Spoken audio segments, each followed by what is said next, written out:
मानता हूं, मैं अपने को इंसानियत मानता हूं, इंसान मानता हूं। बाई चांस मैं जमा हूं हिंदू जगह घर, और आप जमे हैं इस्लाम के घर, और दूसरे जमे उनके घर, पर सबसे ज़्यादा है इंसानियत। और अभी तक मज़हब ने, कोई भी मज़हब हो, इंसानियत के ऊपर अमल नहीं किया। आपने 12-13 साल से इसमें स्टडी कर रहे हैं, मैंने 30 साल से स्टडी कर रहा हूँ, बाल मेरे सफ़ेद हो गए हैं, रोटी के लिए मैं बिजनेस करता हूँ। पर जो किताबों के आपने पढ़े हैं, आपने ये जांच की वो किताबें किसने लिखी हैं? हज़ारों साल बाद लिखी हैं। पहले ज़ुबान की बात होती थी, कोई राम राम राम कह के उसके कहावत है मर मर मर कहने लगा, उसको पूजना है। वेदा ऐसी थी, ग्रीक मैथोलॉजी ऐसी थी, इजिप्शियन मैथोलॉजी ऐसी थी, एब्राहम से लेके मोसेस तक, और आपके मोहम्मद साहब के किताब, आपका मोहम्मद साहब का जो किताब लिखेगी कुरान 50 साल बाद लिखेगी, तो और नहीं 40-50 कोई भी हो। पर मुझे माफ़ करना साहब, मैं आपसे एक सवाल ये उठना चाहता हूँ, हम सब इंसान हैं, इंसान को एक करके सब मज़हब 21st सेंचुरी में इंसानियत मज़हब क्यों नहीं बनाते? जो आप ठहरा, मैंने अभी ख़त्म नहीं किया जनाब, मैंने हमने ख़त्म नहीं किया। हाँ, मैं ये कह रहा हूँ साहब, आप अपना पर्सनल मज़हब है रखिए, अपने घर में रखिए, बस स्टेट में और दूसरों के ऊपर ना लाइए, वार ना करिए, लड़ाई ना करिए। एक माफ़ी चाहता हूँ, ऐसी हज़ारों चीज़ें मैं दूसरे मज़हब में निकाल सकता हूँ। मैं आपसे पूछना चाहता हूँ, खलीफा 40 साल के अंदर मर गए, मर्डर हुए, असैसिनेट हुए, और अली साहब जो थे वो ग्रैंडसन हमारे पैगंबर के थे। ये चीज़ों के हवाला दूसरों में भी है, मैं हज़ारों दे सकता हूँ, पर इसका सवाल मैं आपसे कहना चाहता हूँ। भाई साहब ने अच्छा सवाल पूछा, लंबा था, तकरीर थी छोटी। भाई साहब ने कहा कि वो हिंदू धर्म में पैदा हुए लेकिन हिंदू नहीं है, इंसान हैं। क्यों ना हम एक मज़हब इंसानियत बनाते हैं? उनका जो कहना है वो इंसान है।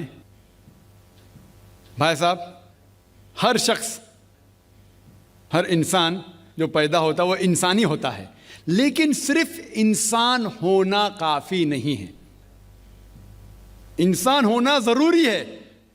हर मुसलमान पहले इंसान होना ज़रूरी है उसे। इस्लाम की सारे बातें, एक भी बातें मैंने कहा मैं तकरीर में, इंसानियत के खिलाफ नहीं है, एक भी बातें। मैं चैलेंज करता हूँ, आप एक भी बात इस्लाम की बुनियादी बात बताओ जो इंसानियत के खिलाफ है। मुसलमान होने के लिए अच्छा इंसान होना ज़रूरी है। अगर आप अच्छे इंसान नहीं हैं तो मुसलमान हो ही नहीं सकते। लेकिन सिर्फ अच्छा इंसान होना काफ़ी नहीं है। मिसाल के तौर पे डॉक्टर बनने के लिए 10वीं पास करना ज़रूरी है, फिर 12वीं, फिर डॉक्टरी। तो मैं कहूँगा डॉक्टर बनने के लिए स्कूल पास करना ज़रूरी है, लेकिन स्कूल पास करना काफ़ी नहीं है। तो इस्लाम में अच्छा मुसलमान बनने के लिए अच्छा इंसान बनना ज़रूरी है, लेकिन सिर्फ अच्छा इंसान बनना काफ़ी नहीं है। समझ रहे? क्यों? क्योंकि इंसान को जिसने पैदा किया उसकी इबादत करना ज़रूरी है। जिसने आपको पैदा किया, जिसने आपको पैदा किया, उसकी अगर आप इबादत नहीं करेंगे तो इंसानियत के नाम पे कलंक है।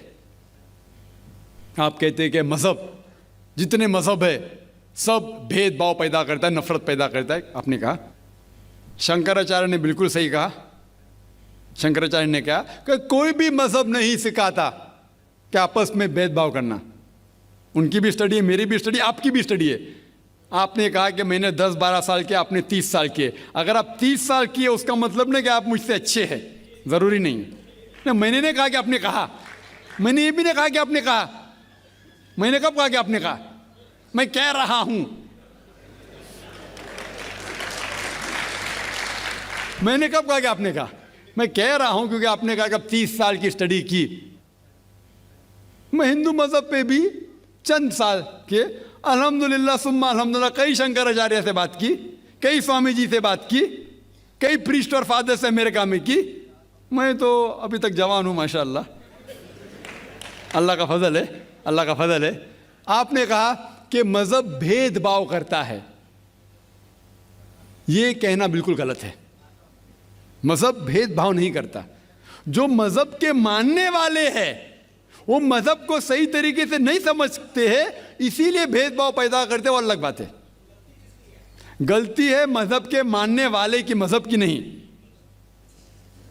ये कह रहे हैं कि मजहब की, मिसाल के तौर पे एक मर्सिडीज कार है, मर्सिडीज कार है, मुझे ये जानना है कि मर्सिडीज कार कितनी अच्छी है। तो एक ड्राइवर मर्सिडीज कार चलाते जो ड्राइविंग जानते ही नहीं और मर्सिडीज कार को ठोक देते, तो किसकी गलती है, मर्सिडीज गाड़ी की कि ड्राइवर की?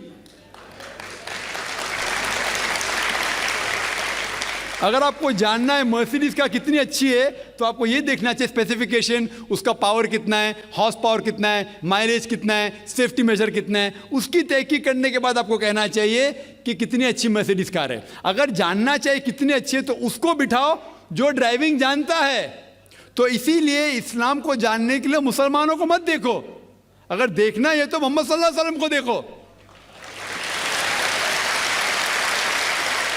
आप मुझे मत देखो, मुझे मत देखो, हमारे आज के मुसलमान को मत देखो। देखो जो सबसे अच्छा ड्राइवर है, सबसे अच्छा इस्लाम को समझ चुका है, वो मोहम्मद सल्लल्लाहु अलैहि वसल्लम है। उनको देख के इस्लाम की तहकीक करो, और तहकीक करने के लिए आपको इस्लाम की किताब पे जाना पड़ेगा। और आपने जो कहा आखिर के अंदर कि सारी मजहब किताब बाद में लिखी गई, पहला कहना था, आप काफ़ी हद तक के सही है, आप काफ़ी हद तक के सही है कि आप बिल्कुल सही फरमाते, लेकिन ये कहना कि सारी मजहब की किताब, उसमें गलती है। अक्सर मजहब कितने किताब है, वेद हो, उपनिषद हो, बाइबल हो, ओल्ड टेस्टामेंट हो, न्यू टेस्टामेंट हो, आपने कहा मूसा अलैहिस्सलाम से लेके वहाँ सही था, लेकिन आखिरी में जो आपने गलती की, मोहम्मद सल्लल्लाहु अलैहि वसल्लम, वहाँ गलती की। आखिर में आके आप अटक गए, आखिर में आके आप फंस गए। आपने शायद इस्लाम का मुताला सही तरीके से नहीं किया होगा, आपने शायद अरुण शुरू की किताब पढ़ी होंगी। अगर आप कोई मजहब का मुताला करना चाहते हैं तो जो मजहब को समझ चुका है उसकी किताब पढ़ो। आप अगर अरुण शुरू की किताब पढ़ेंगे और इस्लाम के मुताला करा कहेंगे, ये किधर का सही फैसला है? ना, मैं कहता हूं अरुण शुरू जैसे लोग की पढ़ी होंगी, क्योंकि जब भी कुरान नाजिल हुआ, जब भी कुरान की आयत नाजिल होती थी, मोहम्मद सल्लल्लाहु अलैहि वसल्लम अनपढ़ थे। जब भी कोई आयत नाजिल होती थी वो उसे याद करते थे और अपने साथियों सहाबा से उसकी तिलावत करते थे, और सहाबा फौरन उसे लिख लेते थे। तो मोहम्मद सल्लल्लाहु अलैहि वसल्लम की मौजूदगी में हर आयत लिखी जाती थी और वो उसे चेक कर, मिसाल के तौर पे इक़रा बिस्मि रब्बिकल लज़ी खलक़ आयत नाजिल हुई, उन्होंने याद किया, सहाबा से कहा, सहाबा ने लिखा इक़रा बिस्मि रब्बिकल लज़ी खलक़, पढ़ के सुनाओ, पढ़ा, हाँ सही। अगर गलती होती तो वहीं टोक देते थे। तो मोहम्मद सल्लल्लाहु अलैहि वसल्लम की मौजूदगी में जब भी अल्लाह सुब्हाना व तआला आयत नाजिल करते थे वो याद करते थे और लिखवाते थे और चेक भी करते थे। सारा कुरान मजीद मोहम्मद सल्लल्लाहु अलैहि वसल्लम की मौजूदगी में लिखा गया। तो आप जो कह रहे हो वो हज़रत उस्मान का जिक्र कर रहे, वही तो अफसोस की बात है, आपने सही मुताला किया ही नहीं। हज़रत उस्मान ने कई साल बाद, 40-50 साल बाद, जो आप कह रहे हैं 40-50 यहाँ से आपको आया, उनने क्या कहा कि इस कुरान मजीद का जो नुस्खा है उसको और नुस्खे बनाए जाए और बाकी लोग में फैला दिया जाए, क्योंकि लोग को इख्तिलाफ था रवानगी के अंदर। तो उसको दूर करने के लिए हज़रत उस्मान रज़ियल्लाहु अन्हु उनने कहा कि जो नुस्खा मोहम्मद सल्लल्लाहु अलैहि वसल्लम की मौजूदगी में था, उनने अपनी बीवी को दिया हज़रत हफ्सा को, और जो हज़रत उमर की बेटी थी उनके पास महफूज था, उनने लिया, और सहाबा 5-6 सहाबा जो ज़ैद बिन थाबित रज़ियल्लाहु अन्हु उनकी सदारत में उसकी नकल की, और ये नकल हुए नुस्खे को दुनिया के अलग अलग जगह पे फैलाइए। और एक नुस्खा अब भी मौजूद है कोप्टा की म्यूज़ियम में, कोप्टा की म्यूज़ियम इस्तांबुल में। तो आप जो जिक्र कर रहे हैं वो उतारे हुए कुरान शरीफ का जिक्र कर रहे, जो हकीकत में कुरान शरीफ है वो मोहम्मद सल्लल्लाहु अलैहि वसल्लम की मौजूदगी में लिखा गया था। उनने खुद उसको चेक की क्या सही था, और जब भी आयत नाजिल होती थी अपनी सही जगह पे उसे लिखवा लेते थे मोहम्मद सल्लल्लाहु अलैहि वसल्लम। तो ये कहना बाकी मज़हब की किताब में अक्सर अब सही है। मिसाल के तौर के ऊपर बाइबल 70 ईयर्स बाद लिखा गया है, वेद वो सैकड़ों साल बाद लिखा गया है, कितनी पुरानी वेद है, कभी वेद आया दुनिया में, ये किसी को पता ही नहीं। वो आपके हिसाब से, स्वामी दयानंद सरस्वती के हिसाब से 1310 मिलियन ईयर्स ओल्ड, 1310। आप थोड़ी ठेकेदार है मजहब के। आप ठेकेदार है मजहब के क्या? नहीं ठेकेदार है ना।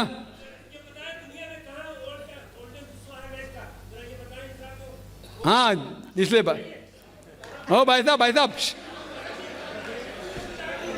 ना, बिल्कुल सही भाई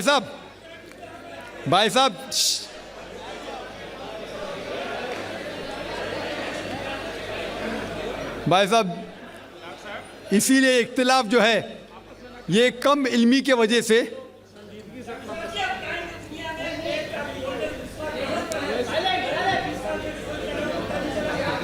वेद का संजीदगी से जिसको, वेद का क्या नहीं, सब लोग चुप हो जाए, नहीं आवाज। भाई साहब ने कहा कि दुनिया का सबसे ओल्डेस्ट स्क्रिप्ट वेद है, वो कुछ हिस्टोरियंस कहते हैं, बट ओल्ड होना मतलब नहीं कि सही। जो कुछ ओल्ड है वो सबसे बेहतर होना जरूरी नहीं। मिसाल के तौर पे मेरे पास पुरानी गाड़ी है 50 साल पुरानी, उसका मतलब नहीं कि नई गाड़ी से अच्छी है। ये भी हो सकता है कि पुरानी गाड़ी नई गाड़ी से अच्छी हो सकती है। मेरे पास मर्सिडीज कार है 5 साल पुरानी, जो नई मारुति से अच्छी होंगी। तो ये कहना कि कोई किताब है, कोई मजहब पुराना इसलिए बेहतर है, बिल्कुल गलत है। जो आदमी को अक्ल है वो कभी भी ऐसा नहीं कहेगा कि पुरानी चीज़ बेहतर, नई चीज़ बेहतर। वो चीज़ बेहतर है जो हक के ऊपर है। जो चीज़ हक के ऊपर है वो चीज़ बेहतर है। तो भाई साहब आपकी जो तहकीक है मजहबी किताबों पे ज़रा कमज़ोर और गलत है। आपको फिर से और 30 साल लगाने पड़ेगा इंशाअल्लाह। अल्लाह एक है, इसमें किसी का झगड़ा नहीं है। उसकी इबादत करनी चाहिए, इसमें किसी का झगड़ा नहीं है। झगड़ा है लाइफ स्टाइल का, झगड़ा है कल्चर का, संस्कृति का। और हर मजहब अपनी संस्कृति को अल्लाह से जोड़ता है कि अल्लाह यह कह रहा है। क्या अल्लाह टाइम टाइम पर नई नई बातें कहता है, या पुराने टाइम में जो कुछ कह दिया गया है वही सच है, या आगे फ्यूचर में कुछ और नई बातें भी कहेगा?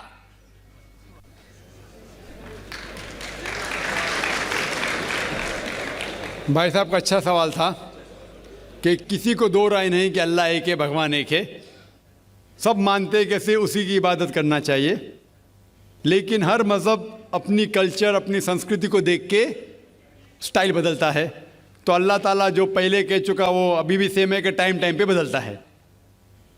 भाई साहब का सवाल अच्छा है, लेकिन ये कहना चाहता हूँ जवाब देने के पहले, उन भाई साहब ने कहा कि सब मानते हैं कि अल्लाह एक है। ये मैं नहीं मानता हूँ कि सब मानते, मैं नहीं मानता हूँ कि सब मानते। ये मेरा फील्ड है, ये मेरा फ़न है गैर मुस्लिम से बात करना। मैं ये नहीं मानता हूँ कि हर गैर मुस्लिम मानते अल्लाह एक है, कि भगवान एक है। कई लोग भगवान में मानते ही नहीं, नास्तिक कहते हैं। और जो लोग कहते हैं भगवान में मानते हैं, हर कोई एक में नहीं मानता। कितने लोग 3 में मानते, कितने लोग 100 में मानते, कितने लोग सब कुछ भगवान मानते हैं। तो पहले आपके जो सवाल का जो पहला था, हर इंसान मानता है भगवान एक है, उससे मैं मुत्तफिक नहीं हूँ। दूसरी चीज़ कि सब एक ही भगवान, एक ही ईश्वर को पूछते हैं कि इबादत करते, ये भी मैं नहीं मानता हूँ। ये बात है कि अक्सर लोग मानते हैं कि भगवान एक है, यहाँ तक के तो सही है, अक्सर, सब नहीं अक्सर, लेकिन एक ही भगवान को पूछते ये बिल्कुल गलत है। सब लोग एक भगवान को नहीं पूछते। मिसाल के तौर पे अक्सर कुरान की आयत है, कुरान की आयत है कि जो लोग कहते हैं कि एक भगवान को मानते हैं लेकिन और को भी पूछते हैं, उसे कहते हैं शिर्क। आप पूछेंगे आम इंसान भगवान एक है, मालिक एक है बोलेंगे, लेकिन जा रहे पूज रहे, बुद्ध को पूज रहे, कभी इसको पूछते कभी उसको पूछते। तो ये आप अगर धर्म की किताब पढ़ेंगे, बाइबल पढ़ो, वेद पढ़ो, ये सब इसकी मुमानियत है। ये हराम है कि किसी और को पूछना। इसके बावजूद धर्म के मानने वाले अक्सर दूसरी चीज़ को पूछते हैं जो बिल्कुल गलत है। तो ये कहना कि इंसान एक ही भगवान में मानता है और उसी को पूछता है बिल्कुल गलत है। आप देखेंगे आम तौर पे जो फ़र्क है कि जो कुरान की आयत है ताला इला कलमतिन सवाइन बैना बैनकुम, आपस में उस चीज़ पे आओ जो हम और आप में यकसा है। सबसे पहली बात है अल्लाह नाबुद इल्लल्लाह, कि हम एक ही ईश्वर, एक ही भगवान की इबादत करें। एक ही भगवान में मानना काफ़ी नहीं, मानने के अलावा उसी की इबादत करना और किसी की नहीं। आपका अहम सवाल कि हर मज़हब एक ही भगवान कहता है, ये बिल्कुल सही है। एक ही भगवान की इबादत कहना कि बिल्कुल सही है, लेकिन अपने तहजीब के हिसाब से बदलते रहता है, ये कहना गलत है। और अल्लाह ताला कितने बार बदलता है? ये कह सकते हैं कि टाइम जाने के वजह से किताबें बदलती गई। अल्लाह का जो पैगाम है, बेसिक पैगाम, वो सेम है, वो बदलता नहीं कि अल्लाह एक है, एक ईश्वर की इबादत करो, वो बदलता नहीं। उसके कुछ चीज़ें, ऊपरी चीज़ें शायद बदले। मिसाल के तौर पे किस तरीके से इबादत करना, हम जिस तरीके से सलाह पढ़ते हैं वो 1400 साल पहले मोहम्मद सल्लल्लाहु अलैहि वसल्लम पैगंबर के ज़रिए नाजिल हुआ। लेकिन जो मेन है कि एक ही ईश्वर है, एक ही ईश्वर की इबादत करना चाहिए, वो कभी भी नहीं बदलेगा। लेकिन टाइम जाने के वजह से जो मजहबी किताबें लोग बदलते गए। अल्लाह ताला फरमाते कुरान में सूरह बकरा में सूरा नंबर 2 आयत नंबर 79, फ़वैलुल लिल्लज़ीना यक्तुबूनल किताब बिअयदीहिम सुम्मा यक़ूलूना हाज़ा मिन इंदिल्लाह लियश्तरू बिही समनन कलीला फ़वैलुल लहुम मिम्मा क़दबत अयदीहिम वैलुल लहुम मिम्मा यक्सिबून। इसकी मानी है कि लानत है वो लोग पे जो लोग किताब अपने हाथ से लिखते हैं और कहते हैं अल्लाह की तरफ से है। लानत है उनके ऊपर जो कमाते हैं और लानत है उनके हाथ के ऊपर। तो अल्लाह ताला फरमाते हैं कि किताबें बदली गई है।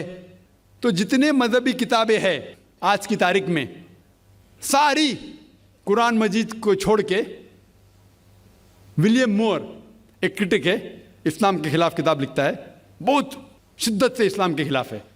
उनने लिखी थी 200 साल पहले कि शायद एक ही मजहबी किताब है जो पूरी पाक है 1200 साल तक के, वो है कुरान। तो एक ही किताब जो महफूज है, क्यों? अल्लाह सुब्हानहू व तआला कहते हैं कुरान में सूरह हिजर में सूरा नंबर 15 आयत नंबर 9 में कि मैंने कुरान नाजिल किया है और मैं इसकी हिफाजत करूँगा। जितने पहले किताबें आए वो वक्त के हिसाब से बदल दिए और अल्लाह सुब्हानहू व तआला ने उसे महफूज रखने की ज़रूरत समझा ही नहीं। क्यों? क्योंकि जितने पैगंबर मोहम्मद सल्लल्लाहु अलैहि वसल्लम के पहले आए वो पैगंबर सिर्फ अपनी कौम के लिए आए और कुछ वक्त के लिए आए, ता क़यामत तक नहीं। ईसा अलैहिस्सलाम सिर्फ यहूद के लिए आए, मूसा अलैहिस्सलाम उस वक्त के लिए आए। जितने पैगंबर आए अपनी कौम के लिए आए और कुछ महदूद वक्त के लिए आए, एक कौम के लिए आए। लेकिन मोहम्मद सल्लल्लाहु अलैहि वसल्लम आखिरी पैगंबर सिर्फ मुस्लिम या सिर्फ अरबों के लिए नहीं आए, सारी इंसानियत के लिए आए। और जो कलाम उनके ज़रिए नाजिल हुआ अल्लाह सुब्हानहू कुरान, वो सिर्फ मुस्लिम के लिए नहीं और सिर्फ उस वक्त के लिए, वो सारी इंसानियत के लिए और ता क़यामत तक है। तो क्योंकि ये किताब महफूज रखने वाली किताब है, ये किताब कभी नहीं बदलेंगी, ये आखिरी है। और अल्लाह ताला फरमाते हैं सूरह माइदा में सूरा नंबर 5 आयत नंबर 3 में कि मैंने इंसानों के लिए इस्लाम चुना और उनके लिए ये मज़हब सबसे बेहतरीन मज़हब चुना और ये मुकम्मल हो गया। इसके बाद कुछ चीज़ नई नहीं आएंगी और कुछ चीज़ निकाली नहीं जा सकती। तो पहले जितने किताबें आए, जितने नाजिल हुए अल्लाह ताला के, वो बदलते गए क्योंकि उसे महफूज रखने की ज़रूरत थी नहीं, क्योंकि वो पैगाम पूरा मुकम्मल पैगाम ता क़यामत तक था ही नहीं। लेकिन आखिरी पैगंबर मोहम्मद सल्लल्लाहु अलैहि वसल्लम 1400 साल पहले आए, उनका जो पैगाम है और जो किताब नाजिल की गई कुरान, वो ता क़यामत तक होने वाली थी, इसीलिए उसे महफूज रखा गया है। तो अल्लाह सुब्हानहू व तआला ने 1400 साल पहले समझे कि ये वक्त ही सही है कि इंसानियत उस दर्जे पे पहुंच गई कि वो कुरान को समझ सके। आप मुझे पूछेंगे कि कुरान पहले क्यों नाजिल किया, 1400 साल पहले क्यों किया, 10,000 साल पहले क्यों नहीं किया?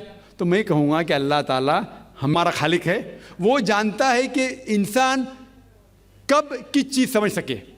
मिसाल तो मेरा बेटा कहेगा कि मुझे डॉक्टर बनने का, डायरेक्ट मेडिकल कॉलेज में डालो, मैं बोलूँगा पहले 10th करो, स्कूल जाओ, फिर कॉलेज जाओ, फिर मेडिकल कॉलेज जाओ। तो उसी तरीके से अल्लाह सुब्हानहू व तआला हमारे खालिक है, वो जानते थे कि ये 1400 साल पहले इंसान इस दर्जे पे पहुँचे कि वो कुरान को समझ सके और उनने नाजिल किया। और अभी ये आखिरी किताब है, इसके बाद कोई भी नया पैगंबर नहीं आएगा। इसके बाद कोई कहता है कि मुझे अल्लाह ताला से वही आती है, उसको साइकेट्रिस्ट की ज़रूरत है, साइकेट्रिस्ट।